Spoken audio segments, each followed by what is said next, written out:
Hello there, gentlemen and ladies. Welcome here to Prog Monster. My name is Murph. I am the host of this show, a show dedicated to progressive rock and other forms of rock music. So, we're going to do the episode of mine I called Playlist. Now, I started out doing a one off. I liked doing it, so I decided to do it every second week.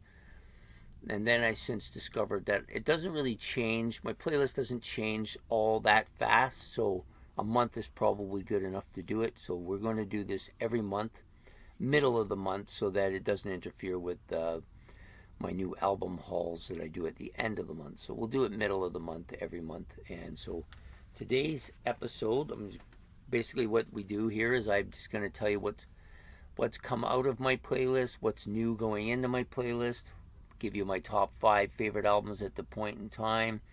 Um, I also like to talk a little about what I'm listening to uh, online or from my collection other than my playlist, and just give you an idea of what's going on. I might even tell you a little bit about some of the newer albums that are going into my rotator, which is the um, list of albums that goes up, and they replace the playlist albums as well once they come out, because I tend to not want an album in there too long.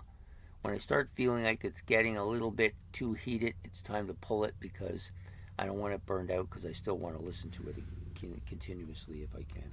So we'll start with what's come out of my playlist and why, and then what's going into my playlist and why. So the two albums, of course, this one, Camel, was the longest running album on my playlist currently. And I think it was up around 8 months, so that's fairly lengthy time. And I really like this album, and I don't want it to be burned out, so I pulled it maybe a little prematurely just so that I could keep it as good. It's a really, really solid album, though, just fantastic. But it had a good 8 month run. I think it made it to my favorite for a bit there, a couple of weeks, anyways. And yeah, like it a lot, Camel. So this one, The Doors, this actually shouldn't have made my playlist, but I was going to go through The Doors the same way I was going through my King Crimson, like play them in order that they came out. And I meant to grab their second album, and I grabbed this one instead and put it in my playlist. And then about halfway through, I realized I had grabbed the wrong one. The one that was supposed to be up is this one here, Strange Days. This was supposed to be in the playlist, and I grabbed the other one by accident. So by the time I noticed that I was listening to the wrong one, it had already been a couple months. So I said, you know what, I'll just let it play itself out, and I'm just going to leave this down because I can't get it back in. I thought I'd just play this out and see how it went. It did okay. It wasn't. I don't think this is as good as their debut by any stretch. It's not a bad album. It's got some good stuff on it for people who like that kind of quiet, psychedelic, kind of bluesy sound that the Doors, I think, are known for. It's a good album, but there's a lot of people that don't like these guys at all. And actually, I understand that completely, because there was a point in time where I hated them. But I grew to like them, and I do like this album, just not as much as I thought I would. So those two albums are out. The two new albums on the list are this one, Iron Maiden's Prayer for the Dying.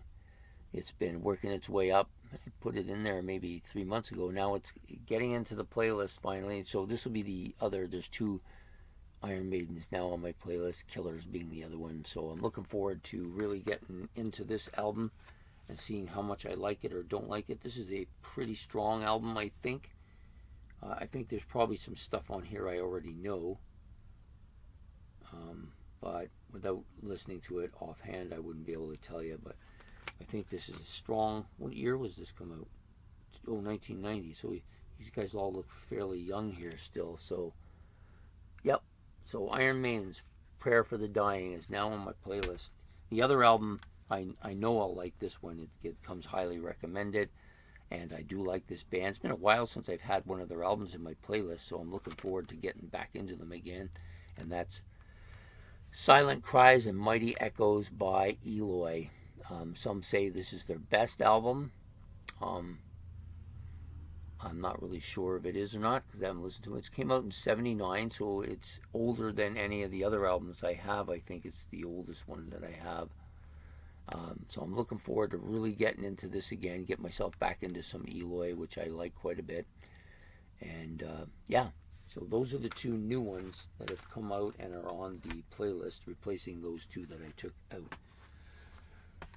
So other things I've been listening to. So I've been listening to my Greenslade collection, as I said I would. Kind of stalled this week because of the work issues, but I wanted because I have all four of them. I got them all in two different sets. So you've got one disc with the first two and one disc with the second two. So two different albums. But so I bought the entire collection because it was reasonably priced, and I wanted to grab it, and so I'm working my way through that. Other things include playing the entire Tony Martin era of Black Sabbath, which I did last week for the Black Sabbath Exploring the Progverse. And so that was kind of interesting. I never listened to those Tony Martins or the Glenn Hughes one either. I hadn't listened to any of those albums prior to doing this episode, so it was really kind of an eye-opener for me. What else am I listening to? So I've been, I haven't been doing too much online listening anymore because I haven't had much time. So I'm hoping to get back at it this week, or next week, as things are kind of settling down. I hope a little bit.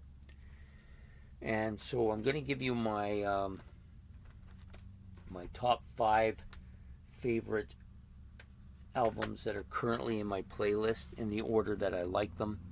Been a couple changes, I think, since the last time I did it. So the number 5 album is this one, Lark's Tongues in Aspic. Just made it into the top 5 this week. It's been on the album charts about 4 months, or not on the charts, I should say, on the playlist. Been in the playlist about 4 months. Really solid album. It just had a lot of competition to get into those top 5 spots. All the albums in the top 10 are really strong, and some of the new ones coming in are quite strong too. So this one is really growing on me quite a bit. I have this sneaking suspicion that this will end up being my favorite King Crimson album. I don't know for sure, but I think it feels like it's going to be. The number 4 album is one that was number 1 for a fairly bit of time and been on the charts, been on the playlist, maybe been in my playlist about 24 weeks, 6 months, about 6 months. So Jethro Tull's Stormwatch, excellent album. I really like it because I get to hear a little more of John Glasscock, who I really quite like. If you want to see more about him, you can go back and watch my 25 favorite bass players, which I just released a short time ago.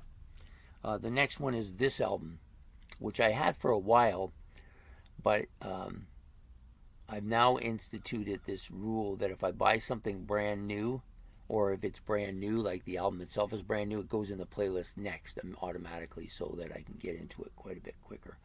I really like this album, and then the second disc, because they've got the same thing going on here that Yes had on their last album, or last 2 albums actually, where they have one disc with the regular stuff and then an extra disc with 3 songs. I think Judas Priest also did this on their most recent album. I don't really understand it. Like, there's more than enough room to put on one disc, but I guess that's what the record label wants for some reason. Anyways, the 3 songs on the back side of this album, Methodemic, Peace of Mind, and Pariah, are all really good songs. Like, this is a strong album for a band that hadn't played together in 35 years, like with all of the, like Ozzy with those two, with Geezer and Tony. I'm surprised. I wished Bill could have been on this album as well, but unfortunately, I guess he's never going to be back in Black Sabbath, which is kind of sad to me. Number 2, or my second favorite album, is this one, Stained Class. It's getting stronger. This is a strong album. I think this is a killer album. I love it. I don't know if it'll end up being my favorite Judas Priest album. Take a lot to get Screaming for Vengeance out of there, but I think it's a really strong album. I really like all the stuff on it, and to be honest, some of the stuff on this that is on the Unleashed in the East is even better there. So Excellent. And number one again for about this, I don't know, it's been about 2 months. This has been my favorite album, Uriah Heep's Chaos in Color. Just absolutely love it. I think it's been on the. I think it's been in my playlist at least six months now, and it's not getting any weaker. So when I sense it's starting to take a dive, I'll pull it. But I really love the album cover. The whole thing is really well put together. It's like a book, nice disc in it and everything. I just love this. So great cover. So Chaos in Color from Uriah Heep. Once again, number one, eh? Once again. So there you have it. That's my playlist for the month. So we'll call this the playlist for the month of May. I'm going to start labeling them that way from here on out. I hope that you've enjoyed this, and if you've got any comments or anything you'd like me to talk a little bit more about as far as my playlist, things you'd like to hear a little bit more, let me know, and I'll gladly do it. You can put it in the comment section below. Don't forget to hit the like and subscribe, and have yourself a good evening and a good day. Take care. Goodbye.